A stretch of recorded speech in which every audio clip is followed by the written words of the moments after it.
Bibili tayo ng bagong phone.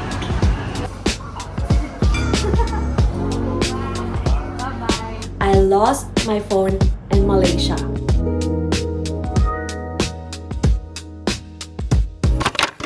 Hi guys! Welcome back to another video. So for today it's April na.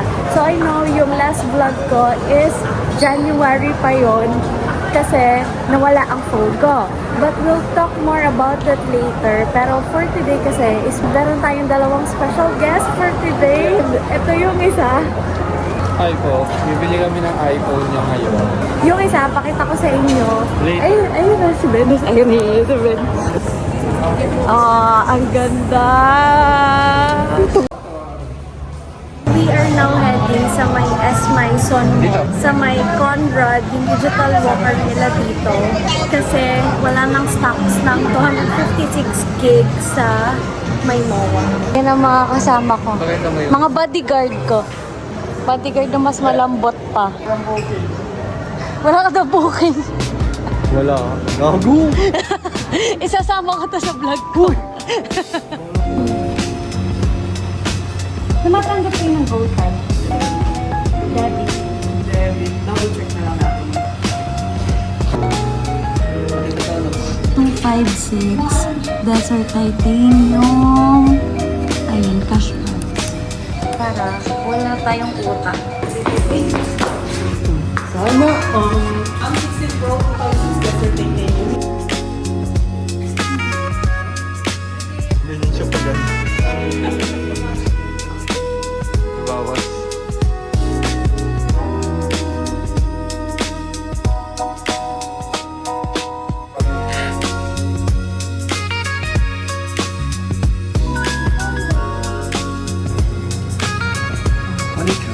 Ano ba? Kakain kami sa soy chicken. Nandito kami ngayon sa may seaside part ng MOA.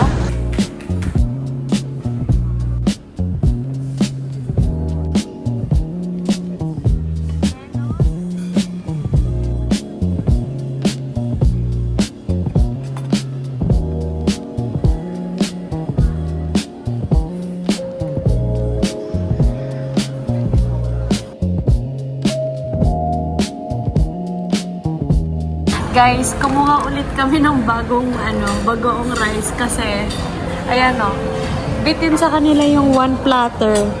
Bilisan na, gutom na. So, tapos na kami kumain and anong rating mo doon sa kinainan natin? 9 out of 10. Dahil Mother's Day ngayon, ayan na siya. Ilang months na po ito? 3 months. Ito, nagdadalang EA. Anyway, nandito kami ngayon sa may Tops World kasi gusto daw niya mag-arcade. Magliliwaliw muna kami. Guys, ayan na siya. Go, baby! Cheerleader pala to, guys!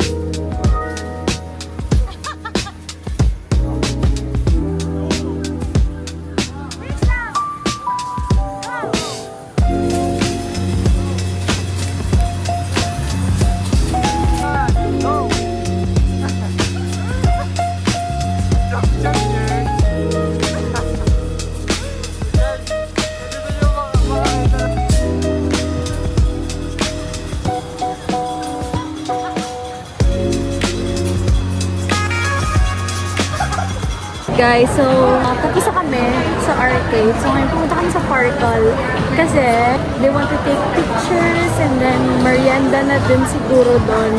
Tumingin ka, akin to. Hindi. Hindi siya tumingin. Okay na kami palabas ng MOA.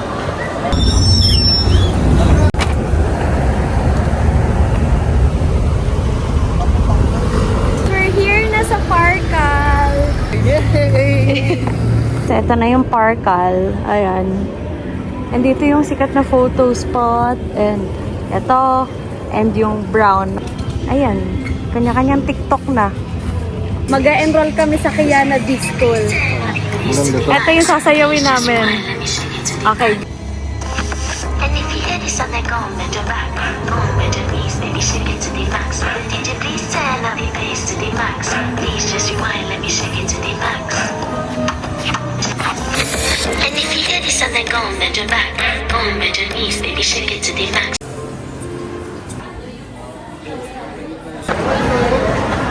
And guys, I got the Java Chip Venti. So now, pauwi na kami. Punta na lang kami sa terminal going home. Thank you so much for watching this video. And I hope you enjoyed this one. Mag-thank you kayo sa mga special guests. Thank you po. Bye! Bye! Bye-bye! See you on my next one! Hey guys, so here's a little life update recently. And I only got, I think, 10 minutes to talk to you guys because may pasok pa ako and naghihintay na yung service ko sa baba. But I just need to do this para I can edit this vlog na. But anyway, diba sa previous videos is we bought a phone. So bakit nga ba? Before we head to that kwento, today is June 2025. So, ang dami nang nangyari. After that, nakapunta na ako ng Thailand, Baguio, which will be shown in the future vlogs. Sana abangan nyo yun. But anyway, life update. I recently went to Singapore and Malaysia. So, dalawa yung napuntahan kong bansa last April. Super saya kasi it's a solo trip. Medyo solo trip kasi sa Singapore is may kasama ko. And then on Malaysia, yun. Dun talaga ako yung parang pinaka nag-isa at all. But sa Singapore kasi it's my second time na gusto ko lang talaga balikan yung first country ko. And I wanna experience again the Universal Studios Singapore kasi meron sila yung Minion. And super ganda ng outfit ko, very Minion din. I'm super happy lang that I was able to bring myself back in my first international country. I must say, super sarap ng chicken rice. Koi. Mas masarap ang koi there. No doubt, Singapore is a pricey country. Talagang pang high class talaga siya dyan. Second is I went to Malaysia, which is my first ever solo trip ng ako lang talaga. I spent, I think, 4 days there, navigating Malaysia, nang hindi mo alam na wala kang makakausap. It was fun. Super saya. I even went to Genting Highlands, Batu Caves, premium outlets. I think that was the highlight of my trip. Super saya nung araw na yun. Like, I was able to bought a new bag, new undies. Super mura sa Genting Highland Premium Outlet. I was so sad na yung mga vlogs ko during that time is boogs. Wala. I kept everything in my memory and I will definitely go back to Malaysia. And super sarap ng nasi ayam. I think if for food, I will definitely go back to Malaysia talaga. Ayun, so bakit nga ba nawalan ako ng phone? Or bakit wala yung mga vlogs ko na yun? It's because I lost my phone. I lost my phone in Malaysia. Since solo trip ko nga, medyo madami akong dala, I lost it in the day of my flight. 3 hours before my flight, gone. Here's what happened. You can skip this one if wala kayong pake kung bakit nawala yung phone ko. Medyo malayo kasi yung hotel ko from the KLIA, which is yung airport nila. I stayed in Bukit Bintang. That's a great location to stay to kasi super lapit ng all areas. Nasa train station ako ng Bukit Bintang and then meron akong pinapakitang video sa counter to ask if eto ba yung way. And super hirap sa Malaysia kasi hindi sila mostly nag-English. So you really have to learn their siguro slight words or ano. So ako pinapakita ko na lang sa video, ganun siya. Sabi niya, tama naman. Tinuturo niya there na doon daw ako pumunta. So ako tingin naman doon, ganun. And then I got my token and then nakasakay na ako ng tren. Connecting na ako sa second trend. And then, that's when I realized, wala pala akong phone.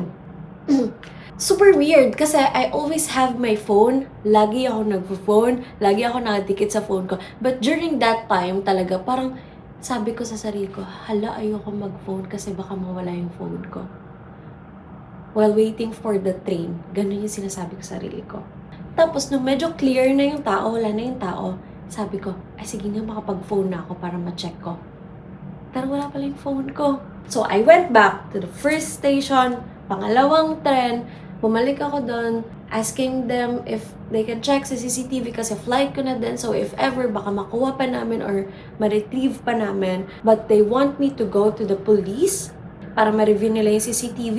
So, nakipag-coordinate ako na hindi talaga pwede na pumunta pa ako ng police kasi it's my flight na. And according to my tita, I don't know if this is true, ng tita ko na nakatira sa Singapore is, minsan daw tactics daw yon in Malaysia, no hate, pero parang papapuntahin ka sa police and then dun ka parang kukuyugin, susulsulan, parang ganon. Sabi niya, hayaan mo na, phone lang naman yun. You can always buy a new one. Mas mahalaga na safe ka. So, ginawa ko na lang is, kinuha ko yung number ng officer. Pinakulit ko sa WhatsApp yung officer. And then, eventually, they gave it naman, the CCTV. And then, doon namin nakita na doon sa first counter, na-remember nyo yung nag-aasa ko ng direction, doon sa first counter is, ikausap ko si ate, and then nagtuturo siya doon. Habang nagtuturo siya doon, nilapag ko yung phone ko, and then, nag-look back ako, and then, bumalik ako sa sinasabi ni ate, and then, umalis na ako. So, yung phone ko is andito, ginanon. Kinuha from here. So, hindi ko siya namalayan. So, according to my tito, I don't know if naniniwala kayo sa ganun, pero na-hypnotize daw ako, kaya for a moment, knowing me, hindi ko iniisip yung phone ko. Kaya I don't know if that is true. My bank is okay naman and naka-move on na din naman ako. I bought a new one naman. Nakita niyo naman sa previous video. Sayang-sayang lang talaga yung clips na nandun na hindi ko napakita sa inyo yung Malaysia and Singapore trip ko. Pero babawi ako. I'll definitely go back. Ang dami ko bang hindi na-explore, pero medyo patagal pa. Yun lang naman yung nangyari on my life. And meron akong future videos when I celebrated the Abande Fiesta, when I went to Thailand, umuwi din si Mama, I went to Baguio. Marami talaga akong vlogs na pending, so stay tuned for that. But anyway guys, papasok na ako. Sabi ko 10 minutes lang. Thank you so much for watching. And I hope you enjoyed this one. If you have any questions, please link down on the comment below everything about Malaysia, Singapore, or my new iPhone. Ayun. Thank you so much. Bye!